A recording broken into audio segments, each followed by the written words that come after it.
আসসালামু আলাইকুম সবাইকে। আজকে আমি বাচ্চাদের জন্য ৩টি সাবুদানার রেসিপি নিয়ে চলে আসছি। সাবুদানার পুষ্টিগুণ গুণ আমরা সব মায়েরাই কম বেশি জানি। কিন্তু অনেক মায়েরাই আমরা জানি না সাবুদানা অনেকভাবে রান্না করে খাওয়ানো যায়। যে সকল মায়েদের অজানা সে সকল মায়েদের জন্য আমি ৩টি রেসিপি নিয়ে চলে আসছি এবং এই ৩টি রেসিপি খুব সহজভাবে তোমরা বাচ্চাদেরকে বানিয়ে খাওয়াতে পারবে এবং সকল প্রকার পুষ্টিগুণাগুণ এই ৩টি রেসিপির মধ্যেই পেয়ে যাবে। তো খুব সহজভাবে তোমাদের সামনে তুলে ধরবো। তো চলো কথা না বাড়িয়ে মূল পর্বে চলে যাই। তো মূল পর্বে যাওয়ার আগে তোমাদের কাছে আমার একটি ছোট্ট অনুরোধ, আমার এই ভিডিওটি তোমরা যেখান থেকেই দেখছো ভিডিওটিতে একটি লাইক দিয়ে দিবে এবং আমার চ্যানেলটি সাবস্ক্রাইব করে দিয়ে পাশে থাকবে। তো চলো 3টি রেসিপি এক এক করে তোমাদেরকে দেখিয়ে দিই। তো এখানে আমি পরিমাণ মতো সাবুদানা নিয়ে নিয়েছি এবং সাবুদানাগুলোকে আমি 2 থেকে 3 বার ভালোভাবে ধুয়ে নিব। তো এখানে আমি একবার দেখিয়ে দিচ্ছি ধোয়া, আমি 2-3 বার ধুয়ে নিয়েছি। তো এখন আমি এখানে কুসুম গরম পানি দিয়ে 1 ঘন্টার মতো ভিজিয়ে রাখবো। তো এরপর আমি রান্নাতে চলে যাব। তো এখানে আমি পরিমাণ মতো পানি দিয়ে দিব সাবু রান্নার জন্য। তোমরা তোমাদের পরিমাণ মতো বুঝিয়ে দিবে। এখানে পানির বদলে তোমরা গরুর দুধও দিতে পারো। তো এখানে আমার বলক চলে আসছে, এখন আমি সাবুদানাগুলো দিয়ে দিব। তো সাবুদানা দেওয়ার পরে আমি একটা চামচের সাহায্যে একটু নেড়ে চেড়ে দিব। তো এরপর আমি গাজর কুচি করে রেখেছিলাম, এখানে আমি গাজর কুচি দিয়ে দিব। গাজরের পুষ্টি গুণাগুণ অনেক, তো এর জন্য আমি সাবুর সাথে গাজরটা মিক্সড করে খাওয়াবো বাচ্চাদেরকে। তোমরা চাইলে এখানে গাজর ছাড়াও দিতে পারো। তো এখানে আমি একটি এলাচ আর ছোট্ট একটি দারচিনি দিয়ে দিব। তো এরপর আমি সামান্য পরিমাণ লবণ দিয়ে দিব। 1 বছরের নিচে বাচ্চাদেরকে লবণ দেওয়া যাবে না। তো আমি এখন একটু নাড়াচাড়া করে নিব, এটাকে রান্না হতে দিয়ে দিব। সাবু রান্না করতে অনেকক্ষণ একটু সময় লাগে, এর জন্যই আমি কুসুম গরম পানিতে ভিজিয়ে রেখেছিলাম। এর জন্য আমার রান্না করতে বেশিক্ষণ সময় লাগবে না। তো এখানে আমার বলক চলে আসছে এবং দেখো আমার সাবুদানাটা প্রায় অর্ধেক রান্না হয়ে গিয়েছে। আমার এই সাবুদানা রান্নার একটি পদ্ধতি হলো যে যখন দেখবে সাবুদানাগুলো একদম স্বচ্ছ হয়ে আসছে তখনই বুঝবে এটা রান্না হয়ে গিয়েছে। তো আমার এখন রান্না হয়নি। তো এখানে আমার আরেকটু রান্না করার পরে দেখো এখানে আরও বল বল হয়ে আসছে এবং অনেক বড় বড় হয়ে আসছে এবং স্বচ্ছ হয়ে আসছে। তখনই বুঝতে পারবে যে সাবুদানাটা রান্না হয়ে গিয়েছে। তো আমার এখানে সাবুদানাটা রান্না হয়ে গিয়েছে। তো এখন আমি একটি পাত্রে ঢেলে নিব। তো এভাবেই করেই তোমরা সাবুদানা রান্না করে নিবে। তো এখানে আমি খেজুরের রস অ্যাড করেছিলাম, যেটা স্কিপ হয়ে গিয়েছে। তোমরা এখানে খেজুরের রসটা অ্যাড করতে পারো মিষ্টির জন্য। তো এখানে আমি এখন বাটিতে অল্প অল্প করে ঢেলে নিব। তো এখানে আমার যেহেতু আঠালো এবং ঘন, তো এর সাথে আমি ফর্মুলা দুধ অ্যাড করব। তো আমি প্রথমেই বলেছিলাম তোমরা এখানে গরুর দুধও অ্যাড করতে পারো, কিন্তু এখানে আমি ফর্মুলা দুধ অ্যাড করেছি। তো আমি এখানে পরিমাণ মতো বুঝেই, পাতলা ঘন বুঝেই আমি ফর্মুলা দুধ অ্যাড করব। তো এখানে আমার সাবুদানাটা একটু ঘন, তো এর জন্য আমি আবার ফর্মুলা দুধ অ্যাড করে নিব। তো অল্প অল্প করে। তো এই সাবুদানা পায়েস তোমরা সকালে বা বিকালে যে কোনো একবেলায় দিতে পারো। তো সপ্তাহে তোমরা 2 থেকে 3 বার সাবুদানা খাওয়াতে পারো। তো সাবুদানার পুষ্টি গুণাগুণ ভরপুর, সেটা আমি প্রথমেই বলেছি। তো আমার রেসিপি যদি ফলো করে তোমরা বাচ্চাদেরকে দাও, বাচ্চারা অবশ্যই মজা করে খাবে। পুষ্টিবিদদের মতে সাবুদানাকে সুপারফুড বলা হয়। বাড়ন্ত শিশুদের জন্য এই সাবুদানা চমৎকারভাবে কাজ করে থাকে। তো এখানেও আমি প্রথম রেসিপির মতো সাবুদানাটাকে ভালোভাবে ধুয়ে কুসুম গরম পানি দিয়ে 1 ঘন্টার মতো ভিজিয়ে রেখেছি। তো এখন আমি রান্নাতে চলে যাব। একটি পাত্রে 1.5 কাপের মতো দুধ দিয়ে দিব। যে সকল বাচ্চাদেরকে তোমরা ফর্মুলা দুধ খাওয়াও, এখানে দুধের বিকল্পে তোমরা এখানে পানি অ্যাড করবে। এরপর আমি এখানে যে সাবুদানাটা ধুয়ে রেখেছিলাম সেই সাবুদানাটা এখানে দিয়ে দিব, একটু নাড়াচাড়া করে নিব। তারপর আমি এখানে সামান্য পরিমাণ লবণ অ্যাড করে দিব। 1 বছরের নিচে বাচ্চাদেরকে লবণ দেওয়া যাবে না। তো এরপর আমি একটু নাড়াচাড়া করে নেব। এ পর্যায়ে আমি এটাকে রান্না হতে রেখে দিব।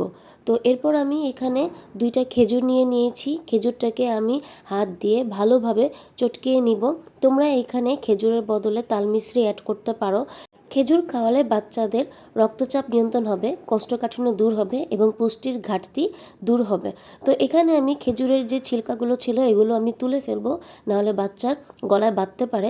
তো হয়ে গেল আমার খেজুরের রস করা। তো এরপর আমি এখানে যে সাবুদানাটা রান্না করতে দিয়েছিলাম, তো এখানে আমি একটু নাড়াচাড়া করে নিব। সাবুদানা রান্না করতে একটু সময় লাগে। কিছুটা সময় নিয়ে রান্না করতে হবে। তো এখানে আমার এখনও সাবুদানাটা রান্না হয়নি। তো এখন আমি আবার এটাকে রান্নাতে কিছুক্ষণ সময় দিব। 3 থেকে 4 মিনিট পর আমি আবার চলে আসব রান্নাতে। এখানে আমার দেখো দুধটা শুকিয়ে গিয়েছে এবং আমার রান্নাও হয়ে গিয়েছে। সাবুদানা যখন রান্না হয়ে যায় তখন দেখবে সাবুদানাটা বড় বড় হয়ে যায় এবং একটু আঠালো ভাব চলে আসে।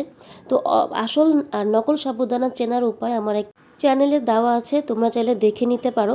এ পর্যায়ে আমি একটি বড় সাইজের কলা নিয়ে নিব। কলাতে রয়েছে vitamin B6, vitamin C, vitamin A, iron, যা বাচ্চার সঠিক বৃদ্ধিতে সহায়তা করবে। তো প্রতিদিন আমরা বাচ্চাকে একটি করে কলা দিতে পারি। কলা খাওয়ালে বাচ্চারা সারাদিন অ্যাক্টিভ থাকবে। তো এখানে আমি একটি বাটিতে সাবুদানাগুলোকে ঢেলে নিব। এখানে তোমরা ফর্মুলা দুধ অ্যাড করে দিবে। এরপর আমি এখানে এই যে কলাটা ম্যাশ করে রেখেছিলাম সেই কলাটা এখানে দিয়ে দিব। তো কলাটা দেওয়ার পরে আমি যে খেজুরের রস করে রেখেছিলাম এখানে পরিমাণ মতো খেজুরের রসটা দিয়ে দিব।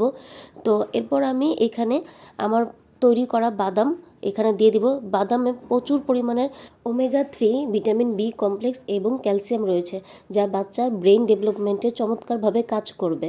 তো এখানে আমি একটি আলমারি চিজ নিয়ে নিব। তোমরা এখানে চিজ স্কিপও করতে পারো। তো আমি এখানে চিজটা দিয়ে দিলাম। চিজে রয়েছে ভিটামিন এ, ডি, ই সহ ক্যালসিয়াম এবং জিঙ্ক, যা শিশুর মেধা বিকাশে বাড়ন্ত শরীরে প্রয়োজনীয় পুষ্টি যোগাতে সাহায্য করবে এবং হাড় মজবুত করতেও সাহায্য করবে। তো প্রতিদিন আমরা বাচ্চাকে একটি করে চিজ খাওয়াতে পারি। চিজ খাওয়ালে বাচ্চার দুধের ঘাটতিও পূরণ হবে। তো এভাবে করে আমি এখন চামচ দিয়ে চিজটাকে ভালোভাবে গলিয়ে নিব। তো এই হলো আমার আজকের আয়োজন। তো আজকের আয়োজনে আমি অনেক কিছু দিয়ে তোমাদের সামনে তুলে ধরেছি বাচ্চাদের জন্য একটি পুষ্টিকর নাস্তা। এটা তোমরা সকালে বা বিকালে যে কোনো একবেলায় দিতে পারো এবং 7 মাস থেকে 5 বছরের বাচ্চাদের জন্য এই খাবারটি বানিয়ে দিতে পারো।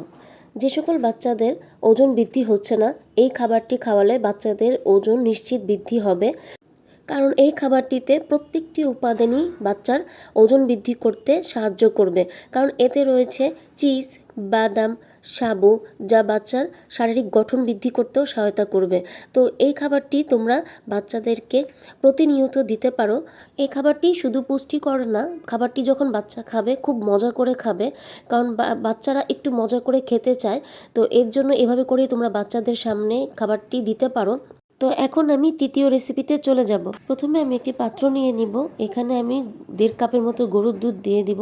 যে সকল বাচ্চারা ফর্মুলা দুধ খায় এখানে দুধের পরিবর্তে পানি অ্যাড করবে, পরে ফর্মুলা দুধ অ্যাড করে নিবে। গরুর দুধটাকে আমি আগের থেকে ভালোভাবে জাল দিয়ে নিয়েছি। তারপর আমি একটু নেড়ে চেড়ে দিব এবং এখানে সাবুদানা অ্যাড করে দিব। তো সাবুদানাটা আমি ভালোভাবে ধুয়ে নিয়েছি, পরিষ্কার করে নিয়েছি এবং 15 মিনিটের জন্য ভিজিয়ে রেখেছিলাম। তো তোমরা এভাবে করে যদি তাড়াতাড়ি সাবুদানা রান্না করতে চাও তাহলে কুসুম গরম পানিতে মিনিমাম 1 ঘন্টা ভিজিয়ে রাখবে। আর যদি তাড়াহুড়ো না করো তাহলে 2 থেকে 3 ঘন্টা ভিজিয়ে রাখতে পারো। তো এরপর আমি সামান্য পরিমাণ লবণ দিয়ে দিব। 1 বছরের নিচে বাচ্চাদেরকে লবণ দেওয়া যাবে না। সাবুদানা দেওয়ার পরে আমি একটু নাড়াচাড়া করে নিব এবং সাবুদানাটা আমি প্রায় 80% রান্না করে নিব। সাবুদানা রান্না করতে একটু সময় লাগে, এর জন্য আমাদের একটু সময় নিয়েই সাবুদানাটা রান্না করতে হবে। তো আমি এই পর্যায়ে একটু নাড়াচাড়া করে দিলাম। এরপর আমি এটাকে সিদ্ধ হতে দিয়ে দিব। দেখো অরিজিনাল সাবুদানাটা দেখতে একটু স্বচ্ছ লাগে। আমার পেজে দেওয়া আছে অরিজিনাল সাবুদানা কোনটা আর নকল সাবুদানা কোনটা চেনার উপায়, সেটা তোমরা দেখে নিতে পারো। তো এ পর্যায়ে আমি আরেকটু রান্না করে নিব। মাঝখানে আমি একটু সাবুদানাটাকে নেড়ে চেড়ে দিব।